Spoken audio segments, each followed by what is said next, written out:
मी राष्ट्रवादीत 2005 पासून 2017 पर्यंत राष्ट्रवादीत होतो, 15 पर्यंत राष्ट्रवादीत होतो. म्हणजे जवळजवळ 10-11 वर्ष त्यांच्या बरोबर काम केलं. अजितदादा असा नव्हता रे. अजितदादा, तुझ्या पाया पडतो, तुझं काय अडकलं रे ह्यांच्यापाशी,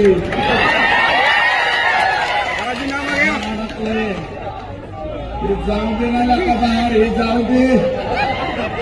अरे बाबा, ते सातपुडा सरकारी बंगल्यावर जर बैठका घेत असतील आणि ही बैठक जर चुकीची निघाली, मी चॅलेंज देतो, राजकारण सोडून देईल. आता माझ्याकडे 300 गाईचा गोठा आहे, 1000 गायाचा गोठा करेल, 200-300 मसाडा सुद्धा आणेल. मुरा मेसाना मसाडा आणून मसाडा धुत बसली.